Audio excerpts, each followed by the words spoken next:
Hello everybody. Alright, here we are for the games. This is the Hour of Vengeance deck. So we're running Witching Hour and a whole lot of Revenge units. And it's a pretty sweet list. I have a deck tech video. You can see it in the previous video on the playlist here, or I'll include it in the link down below. And I've really enjoyed this. This deck has been really fun, so we're gonna try and win here. I think that this is a decent enough hand. We need a lot of Shadow because Witching Hour actually takes 6 Shadow. And Vara's Favor is pretty decent against a lot of different decks. Ooh, Crownwatch Press Gang is a great card for us to hit. So a lot of the deck is about getting Crownwatch Press Gang with Tock ticks and just using that to gain value turn after turn. And I'm really excited about showing it off here because it just gets unreal once you can start chaining things together. You can get a Witching Hour very cheap, very, very fast. And we'll see how it goes. Opponent playing Sand Viper in Elysian. I haven't played a whole lot of ranked this month because I've been really enjoying a lot of draft events, and the There Can Be Only One event was great. The sealed events this month have been just awesome. So I haven't done a whole lot of ranked yet. What do we got? Nothing from our opponent. Each bullet count. And we're very stable with Stonepowder Alchemist here. What do we have? Our opponent is probably playing a lot of Cersos, Sandstorm Titans, things like that. General mid-range Elysian things. I feel pretty good about that. We've got Slay. Ooh, Devour is excellent. More than willing to offer the trade. All of our stuff we want to trade off. It's really good to be aggressive about trading with this deck. Because all you want to do is just keep playing them, keep having them die so you can keep getting your revenge and power up your later Witching Hours. Because Witching Hour gets really insane. And you have to have a lot of revenge trigger for that. Psionic Savant. Well, not your typical card. And I have an easy answer for that. It's an interesting list from our opponent. I'm kind of curious what they're doing Savant. Not a card that you see a whole lot of, but I wouldn't write it off right away. I was having a conversation with somebody in my Discord recently about this. They were playing a Valkyrie list, and they were like, you know, I don't have any weapon synergies, and I've been playing Renegade Valkyrie. I'm wondering if just Watchwing Valkyrie is just better, and it turns out that after they tested it, it was. So don't ever let people tell you that the deck is bad. Like, sometimes a card that is traditionally bad, if you're trying to do something very specific with it, can be the right fit. Nice. Alright, so we're starting to get that Destiny train rolling, drawing a bunch of extra cards here. And I wonder if I want to slay that. I'm not sure that I actually care that much. I guess it's fine. We're putting a lot of pressure down on them. So go ahead and do that. I misclicked and I thought that I clicked the banner and I hit the seat. Otherwise I'd be playing the Stonepowder Alchemist. It's a little bit of a misclick there. Ancient Lore. All of this is fine. I mean, it's just way too slow right now. They could have... I'm not even sure what would be so great here. Like a World Bearer Behemoth or Sandstorm Titan would have been fine, but they're not able to play it now. Dispel. Silence is really annoying against this deck, for sure. One of the toughest matchups for this deck is going to be Feln, which is definitely a disadvantage right now because there's a lot of Feln decks running around. Because in Cold Blood on your Crownwatch Press Gang can be a pretty big beating. Let's just recruit up some critters and smash our opponent down to 1. Play a Tock tip. And there's not a lot they can do. I mean, they could Hailstorm this board, but then I still have Stonepowder Alchemist. Even if they Hailstorm it, I mean, we get a bunch of Destiny things. And we can even Dark Return back the Tock tick. Alright, they might be doing, like, Crown Roaches. It would make sense with Psionic Savant because of the Echo, so you get to draw extra cards. It's a pretty cool little, yeah, definitely. That's a pretty cool little combo. It's not enough here, but make each bullet count. Cool idea. And we'll just pop a bullet in them and move on. Alright, game 2. We've got Seek Power. We have Scheme. I'm gonna keep this. It might be a bad idea. We'll Let's see what we can do. We've got some pretty live draws. If we hit like Devour or something, that'd be amazing. You can really chain things together with just a single Devour. I like Stonepowder Alchemist here too. I'm not sure if I want to slam Piercing Grief yet. Because it's really nice to be able to just Devour it after you attack. But, I mean, I don't have a Devour yet. It's probably okay to run it out there. We want to make our Witching Hour cheaper if we can. So, that's the idea behind Piercing Grief. Just gain us a little bit of extra breathing room by having the life gain. Drawing an extra card. Get to play 2 things for 1 off of it. So, it makes a lot of sense. Let's see a Vampire Bat. What is happening today? We're seeing some interesting lists. These are some cards. I'm gonna slam the Stonepowder Alchemist. We could scheme. You're worth more dead. Ooh, alright. We got some life gain. But yeah, I don't mind it. I'm gonna just pop that bad boy. That can get a little scary. I think I don't wanna see it around too long. And we're doing a pretty effective job of racing now. Get the Destinied, Piercing Grief. It's probably the right choice. I really need some power. But we've got a threat here. We're putting in some pressure, but we really need to get more power online so we can start hoping to get things like Makto and Witching Hour and all that kind of stuff online. Yeah, Witching Hour is an interesting draw, but not particularly great right now. This is that cool Dark Return moment that I was talking about, though, where we Dark Return it, it comes back into play for free, essentially. And the +1/+1's not bad. Let's swing in with it. No trade at all. I expected them to block the 2/2. Tock tick. I think I'll bottom. And we're going to play 2 Slumbering Stones, and I probably don't actually chump block with them because I'm going to want to Harsh Rule. And if you can Harsh Rule, then you get 2 2/2s out of these, which is really sweet. Nice little advantage there. This Vampire Bat's just doing work. Unfortunately, we got our power, so we're going to be able to Harsh Rule this. It'll give us 2 extra cards as well for Witching Hour. So this will go down to 11? Yeah. And apparently I have a phone call. Well then, sorry about that. Let's Harsh Rule the board. This ends now.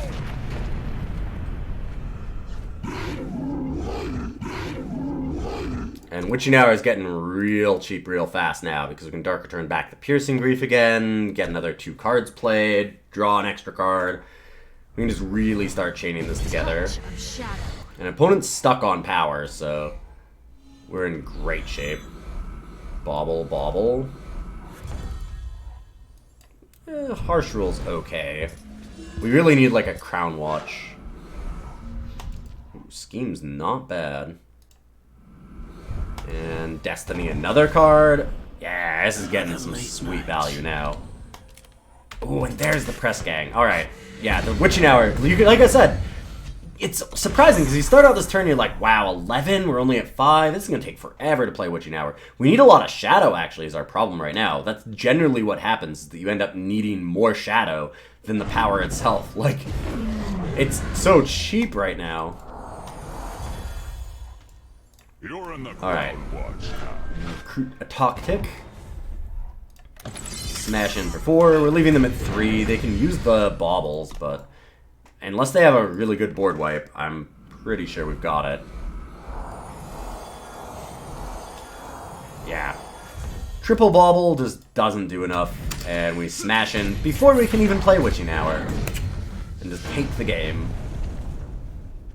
Glad that we got to show off the Harsh Rule plus Slumbering Stone. Alright, game 3. Doing pretty well so far. We've seen some very interesting off-meta decks. That last one was pretty sweet. Nice little aggressive Xenon life gain deck. Unfortunately, it just didn't have the power to keep up with us. I like this one. Oh, a nice opponent here, wishing us some luck. We'll be there, Huckleberry. Ooh, maybe aggro? Hard to say. I mean, Fire doesn't have to be. It could certainly be practice or something else. But in general, turn 1 fire generally makes me think of some aggressive action. Yeah, there we go. Make each bullet We've got a good hand against it, though. We've got a ton of life gain. We can use Devour to draw a whole bunch more cards and just keep it up. I think that next turn we probably just pass and hold up Devour. Really depends. I mean, if we end up drawing a power right away, then I'll be willing to attack in with both and Devour afterwards. Oh no! Oh, I don't want that to go away. We really need this Devour to go off. Hey! Problem solved. That's sweet. So, just smash in. Devour that bad boy and hopefully hit a power. Yeah, there we go. Doesn't even matter that we can't play anything else right now. It doesn't matter too much. 34 life to 17. I think we're pretty good against this aggro deck right now. A Whirling Duo, yep. It's a big swing.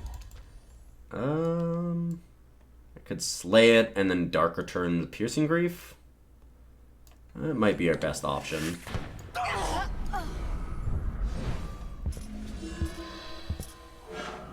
And this just buys us, again, a whole lot of time. Another power is actually great for us. We've got a lot of gas in hand. We just need enough power to play it all out. Like, Scheme and Devour is a ton of card draw. And as long as we have the breathing room by having enough life, we'll get Witching Hour eventually, and that'll just take over the game. Rakano's weapons unmatched. Harsh Rule would be pretty great, too. Let me just throw that out there. You could Dark Return again. I like saving it up for the Crownwatch Press Gang because it's just such an awesome amount of value off of that, but this one seems pretty good. We haven't played a power this turn, right? Rakano's weapons are unmatched. You're not fit to rule. Positive. Yeah, no, we were started at 5. Okay. So we're gonna want to go seek power, get another Shadow Sigil. We need to have 6, so important for us to just keep going for it over and over and over. We'll play this Piercing Grief, attack with both. I highly doubt they'll block. I mean, honestly, either of them. Might block one. Oh, they're gonna block both. Oh, that's unfortunate, actually, because I really want to get this Devour off. I guess we sacrifice the 3-1. I'm not sure that that's correct, but I really want to hit more cards. Cool. And pass the turn. Hopefully we get our Destiny right away so we can Direwood Prowler with it, because that'd be sweet. Destiny, yeah, oh my goodness. What a rip. I mean, there's a really high chance that we'd hit it because we've been waiting for a little while. It might torch this. It looks like they have a torch or something similar. Do I want another power? At this point, probably not. Ooh, there we go. Witching Hour on 10. Can almost play it next turn. Really close. Yeah, they're going to be able to torch that, but I'm going to make them use it. Oh, Finest Hour, sure. It's less damage away from our face. If we're not blocking now, when are we? Draw, mister. Now we can just Harsh Rule this. After we attack, apparently.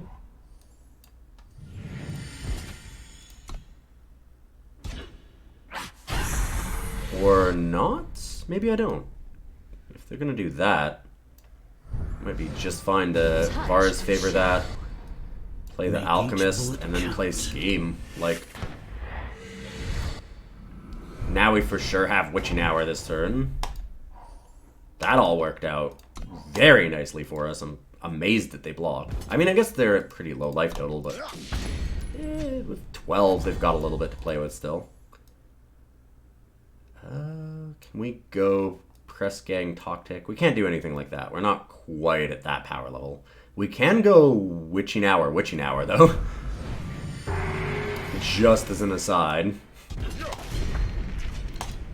Witching Hour chains together real nicely, by the way.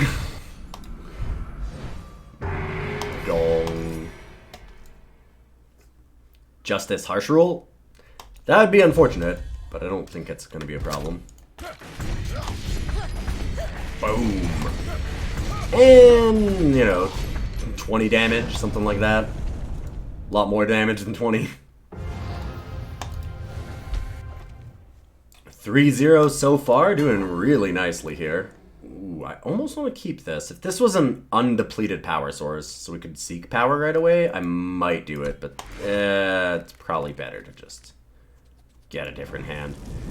I'm really liking the addition of the Piercing Greaves. This is my first real attempt at trying them out. It was something that we discussed a little bit, and seemed like a cool idea when it was brought up by Overmaster. So if you didn't see the deck, this is a deck that was, it's not my build. This is really built by the Overmaster, and it's a sweet list. I've really enjoyed it, so I just had to show it off. You definitely should check out his stuff at teamrankstar.com. And I'm going to Piercing Grief here.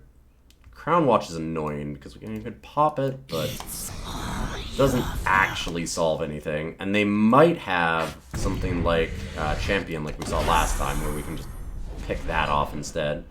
Maybe Oni Ronin. There's a lot of things that Vara's Favor can get against aggro decks. Plus, we've got Stonepowder next turn to just trade with it. If I needed the Harsh Rule right away, then I would think about doing it.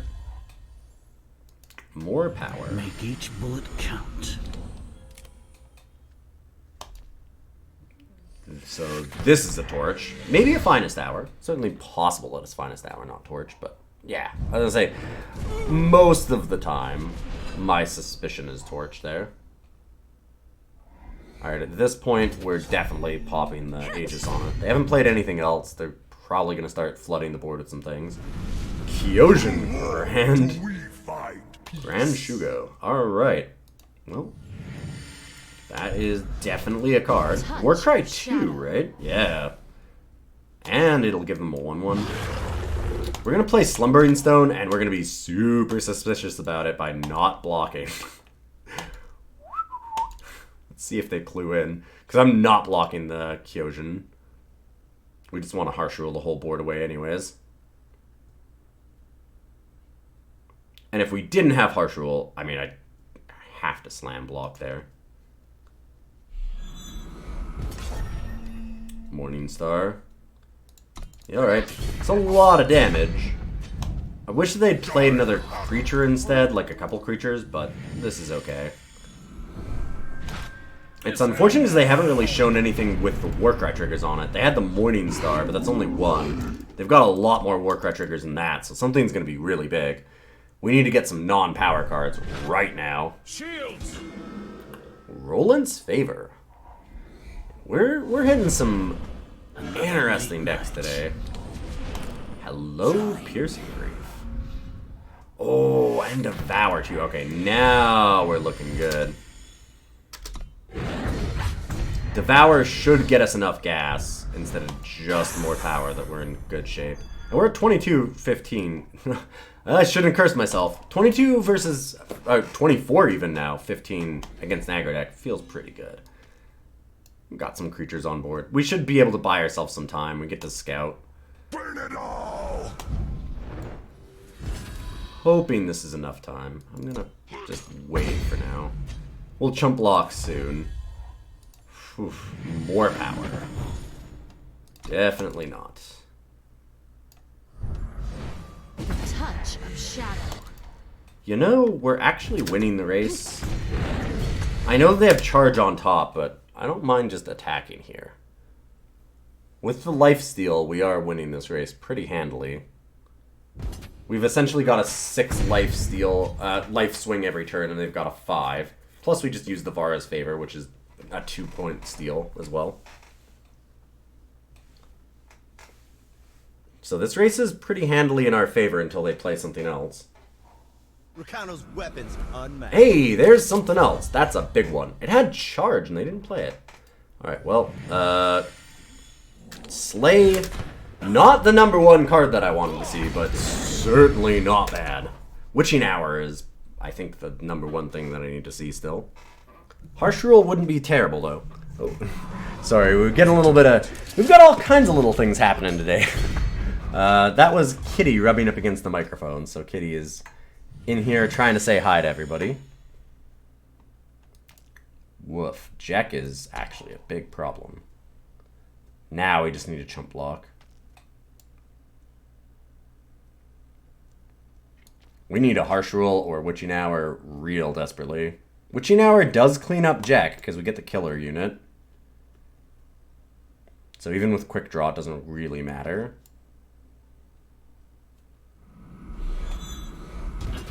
Oh no. Really letting us block? Huh. I would have done that differently. I think I have to block here and hope that we hit something good. Like, Dark Return would actually be great because it pops off the Stone Scar. Alright. Listen, Tock is actually good in this list, but it does have its downsides.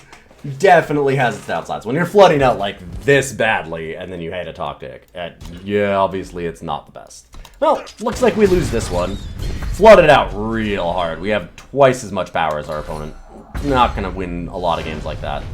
But, almost got there. Still almost managed to actually race them down, despite hitting none of our late game cards, no Crownwatch press gangs, just kind of nothing. But, you know, those games will happen. Let's go on to game number 5.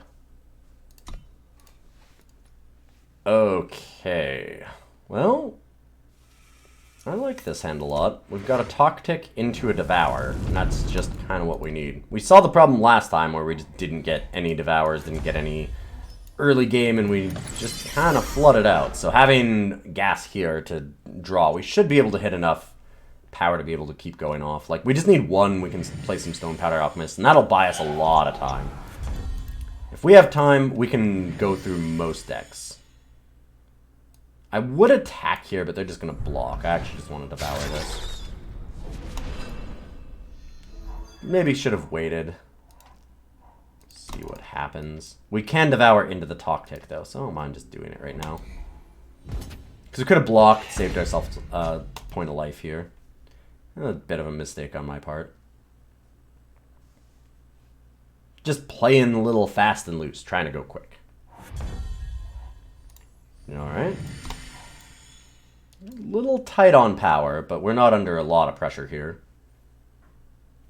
So we're not really facing down anything I'm worried about so far.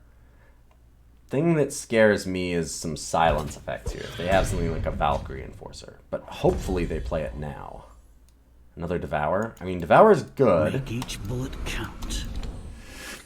But we'll need to hit some powers soon. We should. I mean, pretty unlikely that we'll miss for power too much longer, especially if we're going to be drawing extra cards here. A gift of the shadow. Umbran Reaper is certainly a card. I think I have to slay that. It sucks that they get 5 off of it anyways, but the only thing worse than that is letting it live and continue to get value. I'm willing to trade our 2-1 for their Dark Wisp here, I think. It's a close one, because obviously if I don't hit power, then I can't do what I want, which is either play Makto or play another Alchemist and Devour. Make each bullet count. Sure.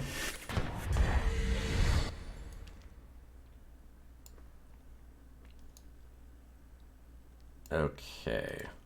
We're going to do a Piercing Grief attack. It'll give us a little bit more life. Hopefully get us out of range of what they're trying here. And I don't mind trading that. I'll just try and Devour this later on.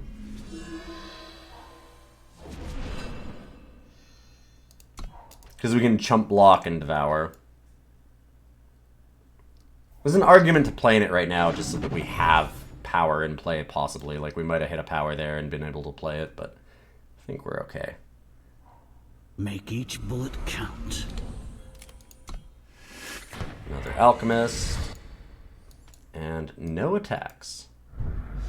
Well, we're going to try and set everything up here. We've got 3 revenge units going on, so we've got a really good chance of starting to chain things together. And, ooh, Crownwatch Press Gang is a great card for us to hit. If we can hit power, that'd be just perfect.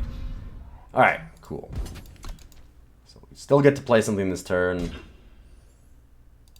Yep. Oh, they're gonna nice! Devour in response themselves. Stop us from gaining the life. We could Devour too, but I'd rather just play the Crownwatch, honestly. You're in the Crownwatch now. And I could get the Destiny Tock tick, but we know that it's gotta be near the top. I'm just gonna get another one. The odds that we hit it and we just get it for free are really high. And we're not under enough pressure that we need to, like, chain things together right now. I'm waiting for a Makto on their side. Ugh, Dark Return Umbran Reaper is gross. A gift of the shadow. At least we're on a still a pretty high life total. No power.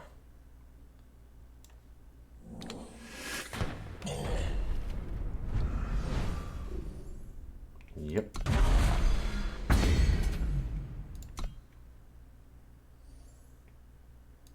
Attack into the Crownwatch. I'm kind of thinking I'm going to Devour now. That's a little crazy. It's like, well, I mean, that was blocking everything. It was fine, but I was going to say, we're really likely to hit Destiny. We really want to hit another power, and it lets us do that. So now we can play this Tock tick, and now we're setting up. So this is a lot better for us. Kind of a mirror match here. I wish that we had a way to silence its Umbran Reaper right now. Not a card that you see often, but it's still really powerful. Honestly, a card that you maybe should see a little bit more. It's an annoying card to have to answer. This looks like it might be a harsh rule. Maybe not, though. I mean, we can still Direwood here. Yeah, let's Direwood this bad boy. Get ourselves some more power. Excellent. Alright, yeah, we're really chaining things together now. We can attack with our Direwood Prowler, maybe have them trade. If they play a bunch of things, then we can just harsh rule. Or if they do that. How can I serve? Sure, we'll just chump block again. The more Destiny stuff that we get in our deck, the better it is for us. It's going to make our Witching Hours really cheap soon.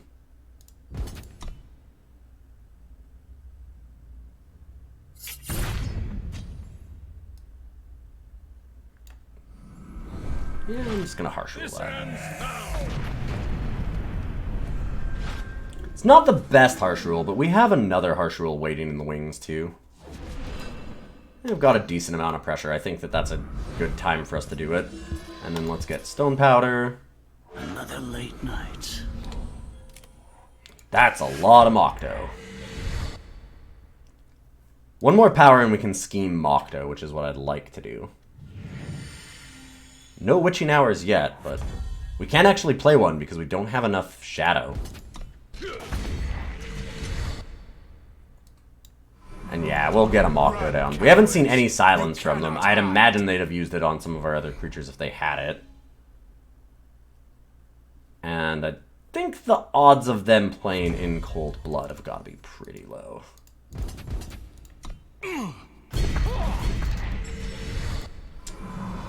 Run, cowards! You cannot hide. Yeah, they've got some Revenge Destiny cards coming down too. Oh, nice! Wow, chaining them together. But with double Makto, we're just in a commanding lead unless they have some really good removal. There's not a lot that deals with it in the colors they are. Yeah, like Harsh Rule? Sure, we're just gonna get them back into our deck. No problem for us at all. I can actually scheme and like have a really high chance of hitting it. It's not quite guaranteeing it, but pretty close. There is no escape. I'm not gonna grab that Tock tick with Destiny again because honestly, once more, there's a good chance that I even just hit it in this chain, which I've done multiple times. Ooh, alright, we get Shadow. Now we can play a 0-cost Witching Hour. Nice. And we can go Scheme. I'm gonna Direwood Prowler, because that gets us a lot of value.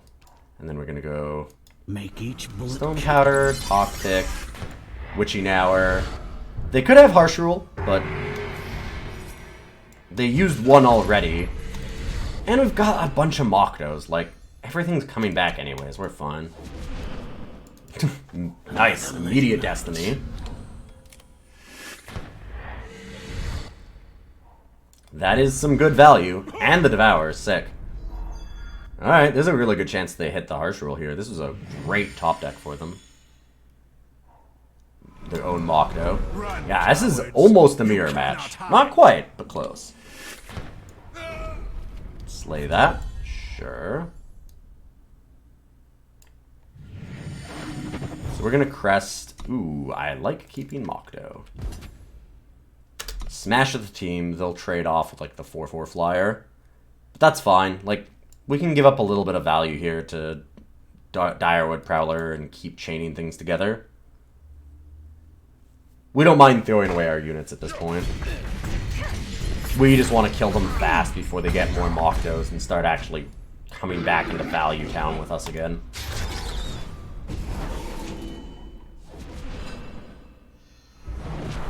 There is no escape. Woo, baby.